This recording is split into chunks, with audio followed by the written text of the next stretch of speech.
ദേവീ ശരണം അമ്മേ ഭൂഭാരം തീർപ്പതിനായി ഭുവി വിവിധവിധം ദേവി ദിവ്യാവതാരം ഭദ്രേ നീ ചെയ്തു ഭക്തർക്കഭിമതമരുളിയിടുന്നു കാരുണ്യവായ്പാൽ ഭദ്രം ഭക്തർക്കു നൽകാൻ ഇത് വിധമിഹനി കിളിയാടുന്ന തിമ്മേ ഭംഗ്യാ വന്നെന്റെ മുമ്പേ ഭഗവതി വിലസിയിടെപ്പോഴും സാനുകമ്പേ.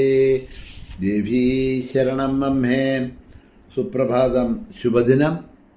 എല്ലാ ധന്യാത്മാക്കൾക്കും പുലർകാല വന്ദനം. ശ്രീമദ് ദേവി ഭാഗവത നിത്യപാരായണ പരമ്പരയുടെ ഇന്നത്തെ യജ്ഞവേദിയിലേക്ക് സുസ്വാഗതം.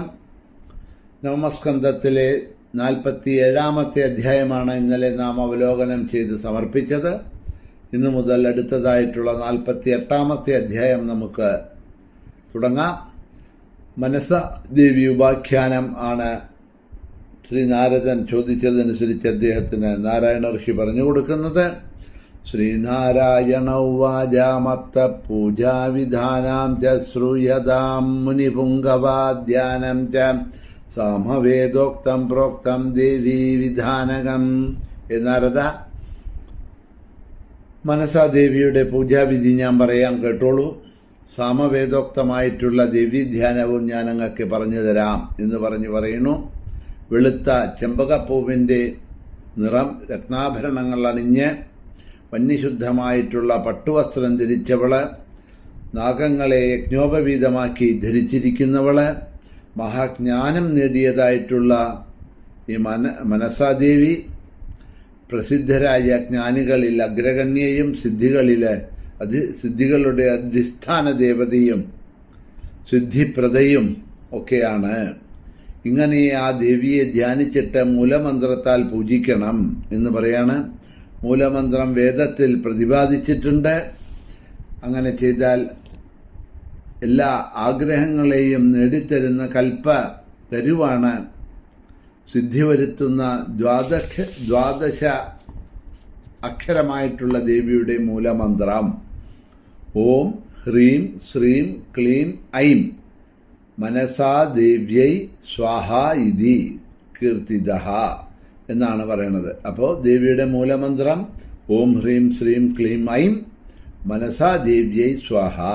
ഇതാണ് ദേവിയുടെ മൂലമന്ത്രം. ഈ മൂലമന്ത്രം ജപിച്ചുകൊണ്ട് വേണം ദേവിയെ പൂജിക്കാനായിട്ട്. ഈ മൂലമന്ത്രം ജപിച്ച ആരാണോ മന്ത്രസിദ്ധി വരിച്ചിരിക്കുന്നത്, അവന് ലോകത്തിൽ എല്ലാ സിദ്ധികളും ഉണ്ടായിരിക്കും. വിഷം പോലും അവന് അമൃതമായിട്ട് ഭവിക്കും. ആ സിദ്ധി വരിച്ചവൻ ധന്വന്തരിക്ക് തുല്യനായി ഭവിക്കും എന്നൊക്കെയാണ് പറയുന്നത്. പൂജ സംക്രാന്തി ദിവസം സ്നാനം ചെയ്തിട്ട് ഗോപ്യമായിട്ടുള്ള ഒരു സ്ഥലത്ത് വെച്ച് ലോകേശിയായ ദേവിയെ ആവാഹിച്ച് ഭക്തിയോട് വേണം പൂജിക്കാൻ. ആ ദേവിയുടെ പൂജാവിധികളെയെല്ലാം പഞ്ചമി തിഥിയിൽ മനസാദേവിയെ ധ്യാനിച്ച് ആരാണോ പൂജിക്കുന്നത് അവൻ ധനവാനും പുത്രവാനും കീർത്തിമാനും ഒക്കെ ആയിത്തീരും എന്ന് ആ ദേവിയുടെ പൂജാബലങ്ങളെയെല്ലാം കുറിച്ച് പറഞ്ഞു. ഇനി ആ ദേവി ഉപാഖ്യാനം പറയാം എന്ന് പറയാണ്. ധർമ്മൻ നേരിട്ട് എന്നോട് പറഞ്ഞ കഥ ഞാൻ അങ്ങക്ക് പറഞ്ഞു തരാം എന്ന് പറയാണ് മനസാദേവിയുടെ കഥ. പണ്ടൊരിക്കൽ ലോകത്തിലുള്ള മനുഷ്യരെല്ലാം സർപ്പഭീതി കൊണ്ട് അത്യധികം പേടിച്ചു. അവരെല്ലാവരും ചേർന്ന് മുനിശ്രേഷ്ഠനായ കശ്യപനെ അഭയം പ്രാപിച്ചു എന്നാണ് പറയണത്. കാരണം ഈ സർപ്പങ്ങളൊക്കെ കശ്യപന്റെ സൃഷ്ടി തന്നെയല്ലേ. കശ്യപന് കദ്രുവിൽ ജനിച്ചവരാണ് സർപ്പങ്ങൾ എന്നാണല്ലോ പറയണത്. അപ്പോൾ അതുകൊണ്ട് സർപ്പങ്ങളുടെയൊക്കെ അച്ഛൻ പിതാവാണ് കശ്യപൻ. അപ്പം അങ്ങനെ കശ്യപനെ ജനങ്ങൾ ചെന്നു കണ്ടു, അവരുടെ സങ്കടം ഉണർത്തിച്ചു. അത് കേട്ട് ദുഃഖിതനായ കശ്യപൻ ബ്രഹ്മാവിനോട് അടുത്തു ചെന്ന് ബ്രഹ്മാവിൻ്റെ ഉപദേശമനുസരിച്ച് വേദബീജങ്ങൾ അനുസൃതമായ മന്ത്രങ്ങളെ സൃഷ്ടിച്ചു. അതോടൊപ്പം തന്നെ താപസശ്രേഷ്ഠനായ കശ്യപൻ തൻ്റെ തപോബലത്താൽ മന്ത്രാധിഷ്ഠ ദേവിയായ മനസ്സയെയും മനസ്സുകൊണ്ട് സൃഷ്ടിച്ചു. കശ്യപന്റെ കുമാരിയായി പുത്രിയായി ജനിച്ച അവൾ ഉടൻ തന്നെ കൈലാസത്തിലേക്ക് പോയി. കൈലാസവാസിയായിട്ടുള്ള പരമശിവനെ ഭക്തിപൂർവം പൂജിച്ച് സ്തുതിച്ചു. 1000 ദിവ്യവർഷമാ മുനിപുത്രി അദ്ദേഹത്തെ സേവിച്ചു. ക്ഷിപ്രപ്രസാദിയായ മഹേശ്വരൻ അവളിൽ സന്തുഷ്ടനായി. അവൾക്ക് മഹാദേവൻ മഹാജ്ഞാനം നൽകി. അവളെ സാമവേദം പഠിപ്പിച്ചു.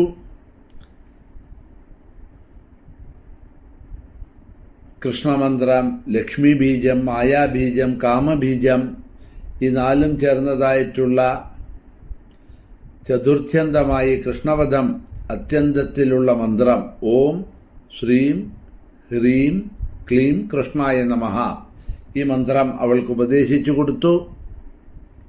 ത്രൈലോക്യമംഗളം എന്ന കവചവും പൂജിക്കേണ്ട ക്രമവും ആ മുനിപുത്രിയായിട്ടുള്ള മനസാദേവിക്ക് മൃത്യുഞ്ജയനായിട്ടുള്ള ഭഗവാൻ മഹാദേവൻ ഉപദേശിച്ചു കൊടുത്തു. മഹാദേവന്റെ കൽപ്പനയനുസരിച്ചിട്ട് അവൾ തപസ്സു ചെയ്യാനായി പുഷ്കരത്തിലേക്ക് പോയി. അവിടെ 3 യുഗം ശ്രീകൃഷ്ണ പരമാത്മാവിനെ തപസ്സു ചെയ്തു. അങ്ങനെ സിദ്ധിയായി തീർന്ന ആ ദേവി പ്രഭുവായ കൃഷ്ണനെ മുന്നിൽ കണ്ടു. കൃപാനിധിയായ കൃഷ്ണൻ ആ ബാലികയെ കണ്ട അലിവ് തോന്നി. എല്ലാവരെ കൊണ്ടും അവളെ പൂജിപ്പിക്കുകയും ഹരി സ്വയം പൂജിക്കുകയും ചെയ്തു. നീ ലോകപൂജിതയായി ഭവിക്കട്ടെ എന്ന വരവും കൃഷ്ണൻ അവൾക്ക് നൽകി. മംഗളസ്വരൂപിണിയായി അവൾക്ക് വരം നൽകിയതിനു ശേഷം ഹരി അന്തർധാനം ചെയ്തു. ആദ്യം അവളെ പൂജിച്ചത് ശ്രീകൃഷ്ണ പരമാത്മാവാണ്. പിന്നീട് പരമശിവൻ, കശ്യപൻ, ഇന്ദ്രൻ, മുനിമാര്, മനുക്കള്, നാഗങ്ങള്, മനുഷ്യര് എല്ലാവരും ഈ മനസാദേവിയെ പൂജിച്ചു. സുഹൃതയായ അവള് 3 ലോകത്തും പൂജിക്കപ്പെട്ടു. കശ്യപ പ്രജാപതി പണ്ട് തന്നെ അവളെ ജരത്കാരു മുനിക്ക് വിവാഹം കഴിച്ചു കൊടുത്തിരുന്നു. ആവശ്യപ്പെടാതെയാണ് നൽകിയതെങ്കിലും കശ്യപന്റെ ആജ്ഞ അനുസരിച്ച് ജരത്കാരു അദ്ദേഹം അവളെ പത്നിയായി സ്വീകരിച്ചു. ദീർഘകാലത്തെ തപസ്സുകൊണ്ട് ക്ഷീണിതനായി തീർന്നതായിട്ടുള്ള ഈ ജരത്കാരു അവളെ വിവാഹം കഴിച്ചതിന് ശേഷം ഒരിക്കല് പുഷ്കരത്തിലെ വടവൃക്ഷ ചുവട്ടില് അവളുടെ മടിയിൽ, ഭാര്യയായിട്ടുള്ള ഇവളുടെ മടിയില് തലയും വെച്ച്